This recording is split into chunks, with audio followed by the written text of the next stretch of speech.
Hi guys, and welcome back to Revisited, the place to retread familiar ground and cover certain games again. Okay, we're doing it. We're keeping it going. This is good. So yeah, as you can see, there's been some changes to the room. I'm gonna make a full dedicated video, another room tour at some point, going over everything, all the changes and stuff. So that's gonna be fun. And as you cannot tell by my voice, I'm a little under the weather, but you know what? That's fine. You know, these things happen, and you know, at least for me, I just gotta keep the content cycle going, no matter how sick and terrible I feel. But yeah, that's what we're doing. So there's really no other place to go but into the video itself. So let's do that. So yeah, it's finally time to look at the other unique version of Arkham City. I kind of blueballed you guys a year and a half ago with the Return to Arkham video, but now I'm here finally capping off the different versions. Maybe I'll do Arkham Trilogy, but we'll see. Just like last time, I'm not going to talk about story, gameplay, etc., but instead focus on what this port brings to the table. It mostly includes the metal-plated suits for both Batman and Catwoman, and the unique gamepad features. This might be a short video as a result, but it's finally time to close the book on the ports of Arkham I covered so long ago. Alright, let's finally get all armored up and get into the review. That sounded way better in my head.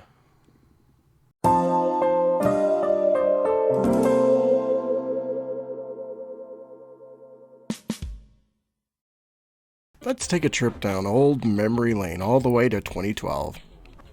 Just to set the stage, Batman Arkham City Game of the Year Edition was released that past May, and the latest game to come was LEGO Batman 2 later on in June. The Wii U was announced at E3 2011, and they had some stuff cooking for next year's showcase. On June 5th, 2012, Nintendo had their All Access presentation, and this is where we got our full first look at Batman Arkham City Armored Edition with a full 5-minute showcase. They had announced last year that Arkham City was coming to the console, but nobody had any idea this was going to be the final result. Just judging by the reactions on the E3 floor and the comments online, people were very mixed or just downright disappointed by this. But Nintendo were sticking to their guns and pushing this as one of their main titles that would be released alongside the console. I just gotta show this clip of Reggie trying to convince everybody that this is a completely new game here. Yeah, there's, I think, some concern amongst fans that, you know, Batman is the same game that was released last year. It's not the same Well, game. the same content, at least. A different It's way to not the experience same it. content. It's Alrighty, I still love you. Please don't kill me. Taking charge of developmental duties was WB Montreal, who later went on to do Arkham Origins and whatever the hell Gotham Knights was. Seeing as how Rocksteady was working on Arkham Knight, I'm not surprised they weren't in charge of this. It probably would have been a hassle to work on the next-gen game and this at the same time, so having it shipped off to a cheaper studio helped WB's wallet for sure. Not to mention, who knows how much of a pain in the ass it could have been to make games for the Wii U early on, so Rocksteady probably said, nope! Fuck this. Fuck. Did you see this? Look at this. The game released on November 18th alongside the Wii U and all the other launch titles, and reviews were pretty good for this one. Most of it was just saying how much of a great game Arkham City was already, but there were some people that acknowledged all the cool things you can do with the gamepad. Nowadays, this feels like a forgotten part of Arkhamverse lore, with people mostly bringing it up saying, hey, remember that Batman Wii U game? My goal for this video is to do a deep dive on its unique features and to see if there's any merit to playing it nowadays. Let's get right into it and see what this Wii U port brings to the table. Yeah, anyway. I feel there's no better place to start than with the suits themselves. Starting with Batman's suit, I really dig it. It felt like they took a lot of cues from the Asylum Armored suit with all of its best parts incorporated here. At the same time, they made a sleeker, more refined version that is one of the better armored suits in this series.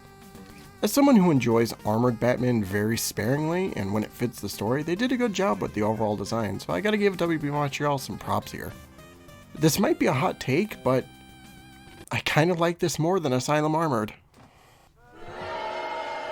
What? Okay, that might be a bold statement, but I really like what they did. I love the shape of the cowl and the fact that they made the ears longer, making me think of the Asylum suit. The plating looks great for the chest area, the gauntlets look nice, and the boots look good too, and makes me a bit concerned for all the bones we're going to break. One of my favorite details is the hinges on the sides of the cowl for him to open the mask up. It's a small thing, but whatever, it looks good.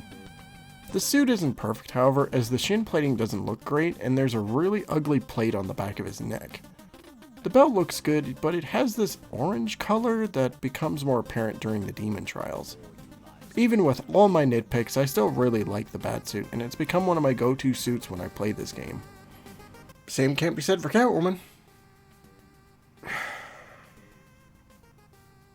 Let's get this over with. Where do I even start here? How about the exposed jawline that gives Swifty's Giga Chat a run for its money? Or the giant collar that would make even Spawn blush. I remember there was some criticism for them covering up the cleavage, but that doesn't bother me like the ab armor does. I mean, what am I looking at here? On that note, all the plating doesn't look good since it's all different shapes and doesn't mesh well at all and can even look downright stupid in some spots. The only thing I can really compliment is the fact that they bothered to add a strap for the goggles so they don't magically teleport onto her face. Also, the extra long claws is a little much. In general, I don't hate the idea of them giving her a suit of her own, but what's here is just wrong. I hate the design and every part of it just screams like they didn't care much for it either. Also, it doesn't really fit with her character, and I can't imagine this cat burglar sneaking in somewhere with this clanky metal suit. I don't mind seeing the two suits side by side, but Bruce should have kept the female prototype in R&D. Unless Selena stole it anyway. Alright, time to move on to the biggest tool of this port, which is this right here. From the moment you put the Batsuit on, you are bombarded by what you can do with the Gamepad. On one hand, the features are kinda cool, but on the other, the game does not hesitate to shove these down your throat, and it makes the beginning of the game a little tedious, especially if you're an experienced Arkham City player. One thing I want to note before getting into it is that there's no Pro Controller support. Granted, it's not a deal breaker, but it could have been a nice addition to use it, and even Arkham Origins on the Wii U supports it. They couldn't do all the fancy Gamepad additions or the cryptographic sequencer, but they could have just reverted to the old style for everybody on the Pro Controller. While I do love how the Gamepad fits so comfortably in my hands, sometimes I just want to play a game with a regular ass controller. I could play the other copies I have, but that's not the point! Small tangent over, but let's move on. The first feature of the Gamepad is having a map on your screen at all times. Tapping the screen allows you to set waypoints, custom or not, and there's a slider at the bottom right to zoom in and out. Overall, I like it, and it beats having to press select every time I want to set a waypoint for something. There's the sonar mode, which is mainly used for scoping out enemies or Riddler collectibles. It's a neat idea, but it feels kind of pointless to use, especially after interrogating Riddler goons for info. Comms, radio, and distant chatter come out of the speaker of the Gamepad, which is cool while you're playing, but recording the game leads to some unintentionally funny moments. That doesn't sound good.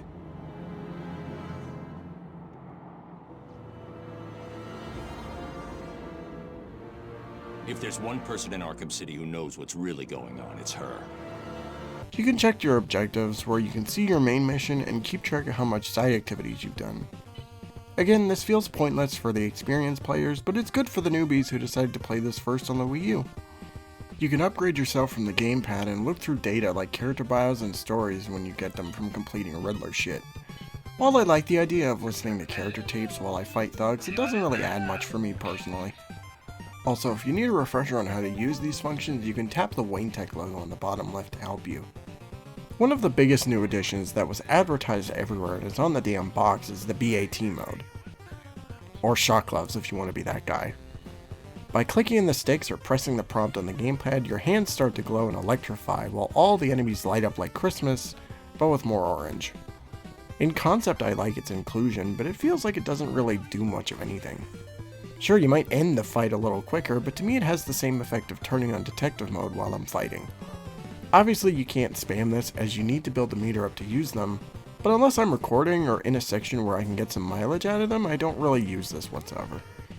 It doesn't surprise me that they brought this idea back in Origins, where that inevitably became the broken eye win scenario, but seeing them in this game, it's a commendable first attempt. Although I could be real technical and say that these actually appeared in Arkham City Lockdown first. I'm gonna shut up now. Pressing up on the D-pad allows you to select your gadgets, but the best part is you can make a custom loadout by placing them in the other 3 directions. This is a great idea, and it gives you the notion that you can be your own Batman with your own playstyle. It can be awkward at times when you have to pick a gadget and you have to scan the screen for a couple seconds, but for the most part, it works. Some gadgets have also been tweaked to work more in tandem with the gamepad, whether it's blowing up explosive gel by tapping the screen, or the complete overhaul of the cryptographic sequencer. So instead of twiddling the sticks to find the code in 2 seconds, the sequencer is on your arm now, and you have to slide the stylus across the screen looking for certain pieces of code while avoiding lasers. Again, a neat idea in theory, but for me it's a complete pace breaker. It feels like it takes forever to hack the junction boxes, and this becomes super apparent in places like the museum or going up the Wonder Tower. It becomes more aggravating when you're able to hack the tiger boxes and you have to deal with 2 lasers, which is really erratic. I can go through the game just fine, but I dread whenever I have to hack shit since it just kills the vibe outright. Speaking of problems, motion controls. Oh, the gyroscope. You were not implemented well at all. Now to be fair, when it comes to aiming it's not really an issue, but when I have to use a remote battering to be really precise, that's when my blood starts boiling. It's so awkward, and the screen does a terrible job on how to use this effectively. I tried using it during the museum, and after a bit I just said fuck it and used the sticks. One strange thing is that the smoke pellets, freeze cluster, explosive gel, and cryptographic sequencer can't be aimed with the gyroscope, but they have a couple prompts to use them on the touchscreen. You can also glide with the gyroscope, and just don't. Also, remember how easy it was using the evidence scanner before? Now you have to line up the gamepad with the TV and use the gyroscope to scan for clues. This is just dumb and doesn't really immerse me, but instead just irritates me. Thankfully, you can use the analog sticks for every function, and you can turn the motion controls off in the settings. Last feature I want to mention is the gamepad only mode, in which the whole game becomes playable from the gamepad. For the purpose of freeing up the TV for somebody else to use, it's great, but it's something I don't use much. Unless for specific circumstances. In general, while I find the gamepad functionality really cool, there comes a point where it gets in the way of all the fun. Arkham City isn't a very long game to begin with, but certain features start to drag the game down to a crawl. I commend the devs for using what they had, but this needed some work to be sure. Alright, time to talk about everything else in the package. The story, voice acting, music, and such is all intact, and with the added addition of the cutscenes being re-rendered to include the armored suits. It's a no shit kind of thing, but I appreciate the commitment. All the side content, including all the DLC, is accounted for, so if you want to look at models, see concept art, or play the game again on New Game Plus, you're more than welcome to do so. Robin and Nightwing don't get the fancy Nintendo suits, but I don't mind playing as them in Riddler's Revenge and trying to beat my high score at the Joker's Carnival and the Iceberg Lounge. The skin pack is mostly the same, except they now have screens on their forearms. I like that they went the extra mile to do this, and they do a good job of having it blend in with the suit. For most of them, it's just a screen with some added detail, with both of the Frank Miller suits having straps, which is neat to see. I gotta say, however, what is up with the BTAS costume? It looks like he decided to put the glove over a roll of toilet paper he just had on his arm for some unexplained reason. I have no clue what WB Montreal was smoking when they added this, but it just looks unnatural and dumb. Also, I love that for the regular Arkham City suit, they just added a texture and called it a day. Just like with Return to Arkham, I played through Harley Quinn's Revenge, and it's still okay. It ain't a masterpiece, but it gives you more bang for your buck. Word of advice is that if you go for the Harley balloons, do it on your first playthrough, otherwise when you replay it on your file, this happens. You may want to remember that.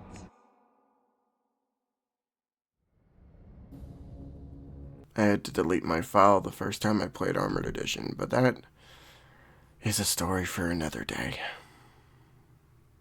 Last thing to really mention, and it's the biggest thing going against this port, is the frame rate.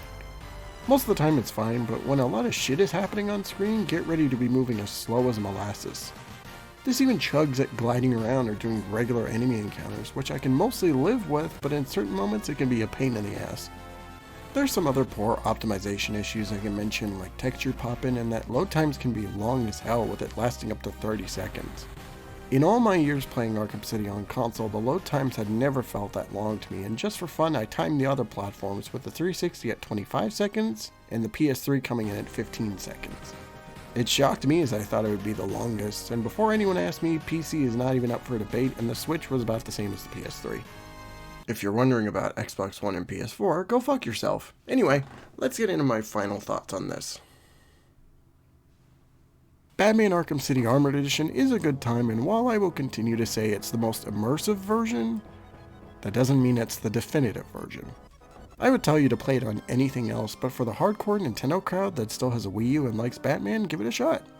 Regardless, it's still the same great Arkham City you know, just with some added bells and whistles that you'll either love or hate, but are mindless to me at best.